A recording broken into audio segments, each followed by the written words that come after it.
Okay, welcome back. अब थोड़ा आगे बढ़ते हैं और हमारे साथ अब शो में जुड़े हैं कैपिटल माइंड के फाउंडर और सीईओ दीपक शेनॉय। इनसे बात करते हैं।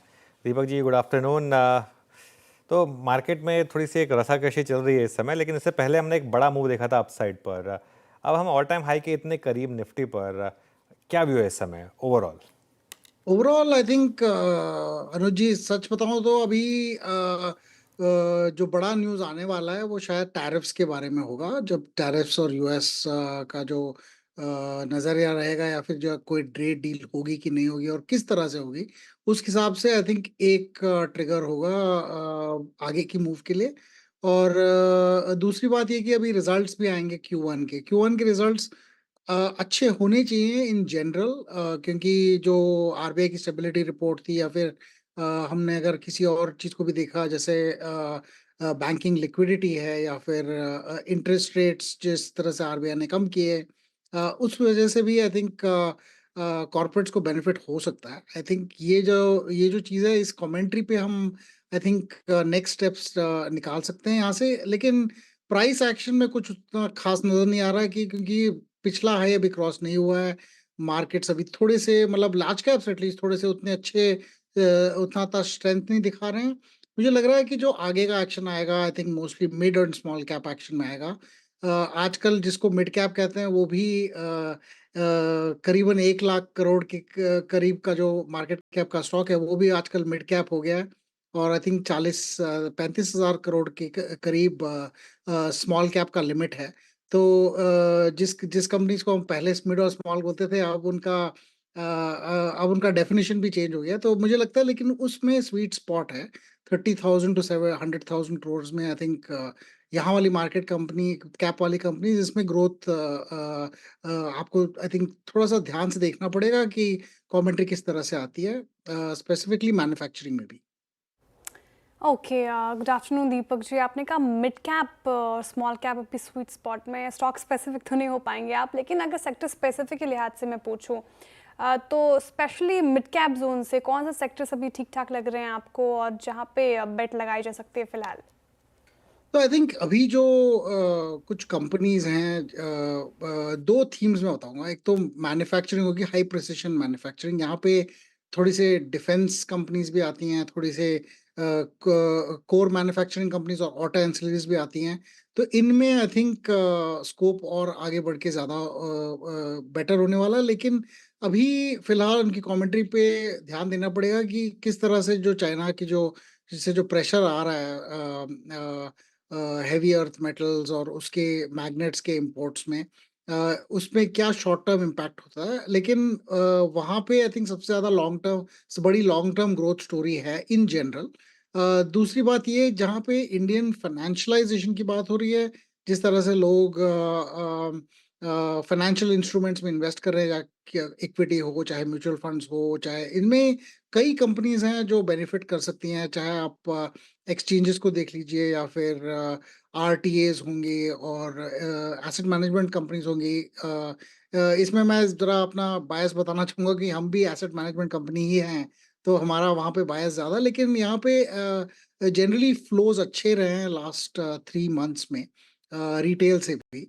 तो इन जनरल फाइनेंशियलाइजेशन और इक्विटी और जो जनरली फाइनेंशियल मार्केट जो है, थिंक वहाँ पे स्कोप स्पेसिफिकली नजर आ रहा है। यहाँ पे मिड और स्मॉल कैप कंपनीज भी हैं और कुछ लार्ज कैप कंपनीज भी हैं, और शायद कुछ और लिस्ट भी होंगी इस साल। तो मुझे लग रहा है कि ये यहाँ पे अपॉर्चुनिटीज सबसे ज़्यादा कॉन्सेंट्रेटेड है। इसके बाद हेल्थ केयर, ट्रांसपोर्टेशन, हॉस्पिटैलिटी, इनमें सेकेंड लेवल स्कोप बहुत अच्छा है। लेकिन वो ये सारी जो स्टोरीज है वो 5 साल वाली स्टोरीज हैं। अगले क्वार्टर क्या होगा मुझे मुझे भी नहीं मालूम है, और मुझे लगता है मुझे उस पर कमेंट नहीं करना चाहिए। लेकिन लॉन्ग टर्म स्टोरी यहाँ पे बन रही है सबसे ज्यादा बेटी, बिल्कुल। दीपक जी नमस्कार, वीरेंद्र बोल रहा हूँ। ये बड़ी अच्छी इंस्टीट्यूशनल बैंक सी नज़र आ रही है वाइट गुड सेगमेंट में। Look at Voltas, blue star ने तो खैर कमाल ही कर दिया लोअर ट्रेजेक्ट्रीज में, और वर्लपूल, हेवल्स। आपका व्यू इस स्पेस पे? शायद गर्मियों में भले एसी ना बिके हों, लेकिन बरसात में उमस जो है वो लग रहा है कि एसीज की सेल बढ़ा रही है। आपका व्यू क्या ऐसे है? वाइट गुड सेगमेंट में आपकी शॉपिंग हुई कुछ अभी? अभी तो नहीं, हमने शॉपिंग करी थी लास्ट 1 डेढ़ साल पहले, लेकिन उसके बाद से ज़्यादा कोई वाइट गुड्स में हमारी चेंज नहीं हुई है, बट पर्सनली दैट इज। लेकिन इन जनरल जैसे इंडिया की जो पर कैपिटा जीडीपी है बढ़ती जाती है, इंडिया में वाइट गुड्स के सेल्स और स्पेशली प्रीमियम वाइट गुड्स के, जैसे एसीज हो गए या फिर बेटर टीवीज हो गए, better washing machines, dishwashers, इन सबको आई थिंक हमने देखना है कि और आगे बढ़ेंगे इनकी सेल्स। लेकिन एक चीज है, अभी जो कंपनीज है वो बड़ी ब्रांड्स हैं, कल को जाके यहाँ पे बहुत सारे स्टार्टअप्स भी आ जाएंगे और कंपटीशन इसमें बहुत ज्यादा बढ़ने की, मतलब एटलीस्ट मेरी ये कामना है कि आई थिंक वो यहाँ पे कंपटीशन बढ़े, और मुझे लग रहा है कि और कंपनीज आएंगी इस फील्ड में, और वो इस फील्ड में या तो बेहतर प्रोडक्ट्स ऑफर करेंगे या फिर ऐसी प्रोडक्ट्स ऑफर करेंगे जो हमारी जो पब्लिक लिस्टेड कंपनीज ऑफर नहीं करती हैं, जैसे कि रोबोट बेस्ड वैक्यूम क्लीनर्स, और ऐसी सब ये जो डिवाइसेस हैं बाहर मिलती हैं।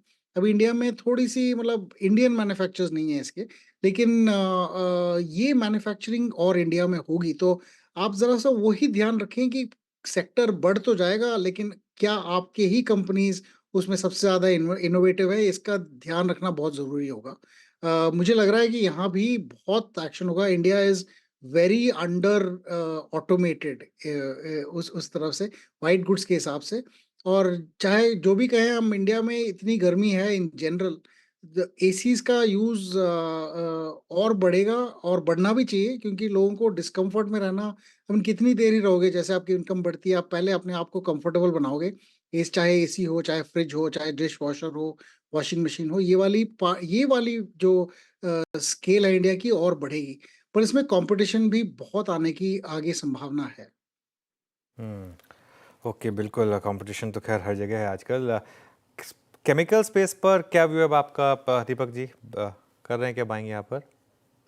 अनुज जी, ज़्यादा यहाँ पे हमने बाइंग नहीं करी है। इनफैक्ट यहाँ पे भी कुछ कंपनी ऐसी हैं जहाँ पे इनकी इंपोर्ट्स चाइना से को ज़्यादा लिंक्ड हैं, और इनकी कुछ ऐसी कंपनीज हैं जिनके एक्सपोर्ट्स अमेरिका में उनका ज़्यादा ये है। तो दोनों चीज़ें जियोपॉलिटिकल रीजंस की वजह से इनमें यहाँ पे थोड़ा सा दबाव बढ़ सकता है। और केमिकल्स में अगर आप फार्मास्यूटिकल केमिकल्स की अगर बात करें तो वहाँ भी यूएस का इम्पैक्ट ज़्यादा है। तो यहाँ पे टैरिफ्स की जो हमारे हमारे जो ट्रेड डील की जो बात करी जा रही है, उस पे काफी इन इन चीजों में इन कंपनीज पे काफी इम्पैक्ट पड़ेगा। कुछ ऐसी कंपनीज हैं जो कुछ स्पेशलिटी केमिकल्स बनाती है, जो आई थिंक इंडिया में डोमेस्टिकली उनकी यूजेज ज्यादा है, वहां पे भी आई थिंक वहां पे स्कोप थोड़ा सा है। लेकिन कुछ ऐसी भी ऐसा भी है कि वो कंपनीज काफी एक्सपेंसिव हो गई हैं। तो उस हिसाब से मैं नाम तो नहीं लेना चाहूंगा, पर ये प्राइस और ग्रोथ का जो टग ऑफ वॉर है एक तरह से, उस हिसाब से हमें कुछ ऐसे नहीं लगा कि अभी ज्यादा हमें इस सेक्टर पे फोकस करना चाहिए। पर ट्रेड डील के बाद या ट्रेड टैरिफ्स के फाइनलाइजेशन के बाद हमें एक्चुअली पता करना पड़ेगा कि कहाँ पे हमें कंसंट्रेट करना है, स्पेशली अगर चाइना पे जो अमेरिका ने टैरिफ्स लगाया उस पे अगर हम वो फाइनलाइज हो जाएगा, तो तब हमें पता चलेगा कि हमारी कंपनीज कौन सी रिलेटिवली बेनिफिट होती हैं। तो उसके बाद हम और पोजीशंस लेंगे वहाँ पे। ओके, ठीक है। दीपक जी, एक और सेक्टर जो सबके रडार पर है वो है डिफेंस सेक्टर, और आज के सत्र में भी अच्छी खासी बाइंग हमें इस स्पेस में देखने को मिली, और जिस तरीके से भारत और यूएस में डिफेंस फ्रेमवर्क को डील हो सकती है वो एक पॉजिटिव ट्रिगर है। सरकार की तरफ से तो अग्रसर होकर काम दिख रहा है फिलहाल इस स्पेस में, लेकिन ये स्पेस चल भी बहुत चुका है। अब भी मौका है यहाँ पे बेट लगाने का? एक्चुअली मैं सच बताऊं तो यहाँ पे जो अगर इंडिया और अमेरिका का डील हो जाता है तो इस सेक्टर के लिए थोड़ा सा नेगेटिव है, इसलिए क्योंकि अमेरिका अपनी डिफेंस इक्विपमेंट इंडिया को बेचना चाहती है। ये नहीं कि हम उनकी डिफेंस इक्विपमेंट को हम मैन्युफैक्चर करें, वो बिल्कुल वो नहीं चाहती है कि वो हमारे कंपनीज को अपनी डिफेंस वाली इक्विपमेंट की मैन्युफैक्चरिंग आउटसोर्स करें। वो साफ नजर आ रहा है एटलीस्ट कमेंट्री से। तो मुझे लगता है कि चाहे डील हो या ना हो, इंडिया का तो इंडिया की बेनिफिट में यही है कि हम लॉन्ग टर्म में अपने डिफेंस की मैन्युफैक्चरिंग इंडिया में ही करें, ना कि हम अमेरिका से इंपोर्ट करें। तो मुझे लगता है इस हिसाब से गवर्नमेंट भी आगे इसी तरह से बढ़ेगी, क्योंकि अमेरिका ने हमारा साथ नहीं दिया है जब हमारे बैटल्स हुए थे पाकिस्तान के साथ, या कोई भी अगर जियोपॉलिटिकल इशू भी हुआ है, तो अमेरिका हमारे साथ नहीं था, तो हम उनसे डिफेंस इक्विपमेंट क्यों ही खरीदें। लॉन्ग टर्म में यही होगा कि कोई कोऑपरेशन होगा, टेक्नोलॉजी आएगी तो ठीक है, पर नहीं तो आई थिंक इस डील से अगर हमने कमिट किया है कि हम ये चीज़ करेंगे या वो चीज़ करेंगे, तो वो हमारे लिए हमारे बेनिफिट में नहीं रहेगा। तो लॉन्ग टर्म लेकिन मुझे ये लगता है कि इंडिया और गवर्नमेंट भी शायद इसी तरह सोचेगी कि देखिए हमें और सेल्फ रिलायंट होना चाहिए डिफेंस में। तो इंडिया वर्ल्ड का सेकंड लार्जेस्ट इंपोर्टर है आर्म्स डिफेंस इक्विपमेंट का। तो हम अगर उतना ही पैसा अपने डोमेस्टिक कंपनीज पे खर्च करें, तो हमारी इंपोर्ट की डिपेंडेंस भी कम हो जाएगी, और हम आगे जाके और इनोवेशन भी कर सकते हैं डोमेस्टिकली।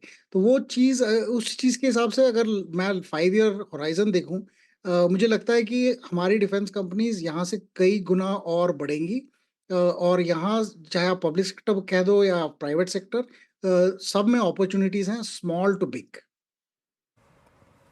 ये दीपक जी, आप केरला होके आए क्या? आसपास में कभी डिफेंस की बात मैं कर रहा था तो जरा केरला याद आया आपको कुछ?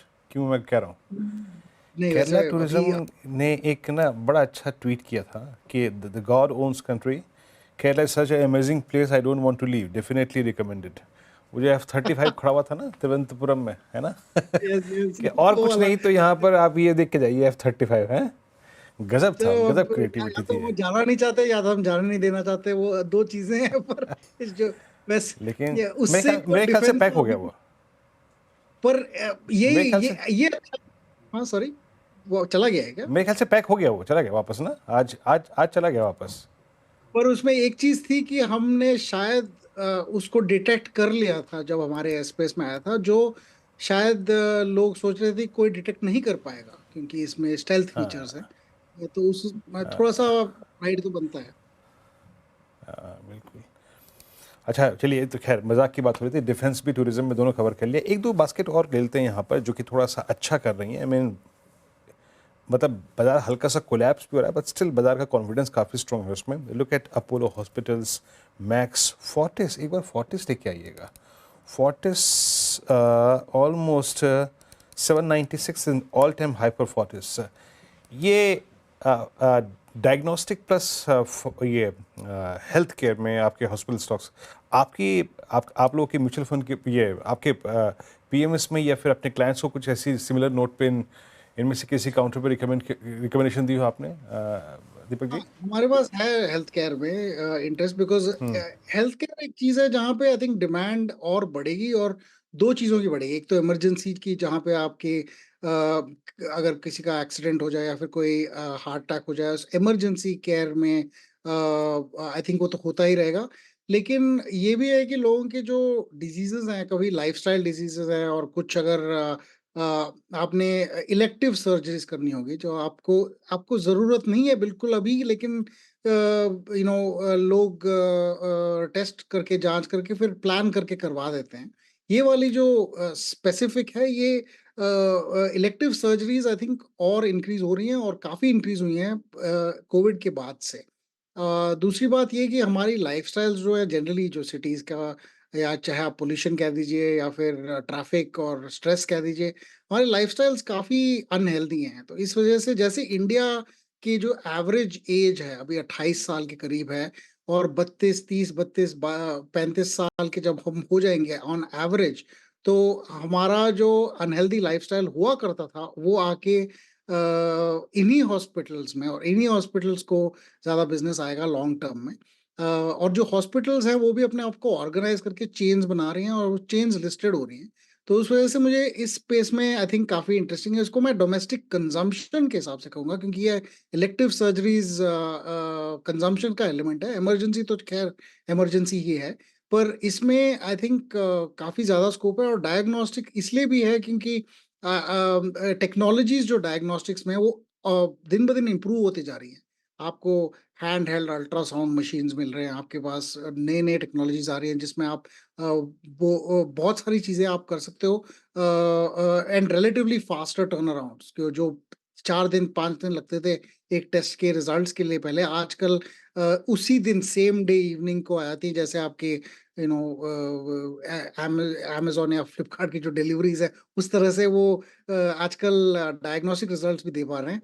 और ये chains I think long term में बोथ आउटपेशेंट और इनपेशेंट दोनों में आई थिंक उनके लॉन्ग टर्म स्कोप में इम्प्रूवमेंट की बहुत चांसेस हैं। तो हमारा इंटरेस्ट इस स्पेस में है, लेकिन हमने सारी कंपनीज़ तो नहीं ली है, हमने थोड़ी-सी कंपनीज़ में इन्वेस्ट किया है। लेकिन आई थिंक इस स्पेस में कंसोलिडेशन हो गया है और इस स्पेस में और ग्रोथ आना बाकी है। ग्रोथ आना बाकी है। इसमें बहुत बहुत शुक्रिया आप इस कार्यक्रम में शामिल हुए आज सभी सेक्टर्स पे और अपने कन्विक्शन वाले सेक्टर्स पे अपने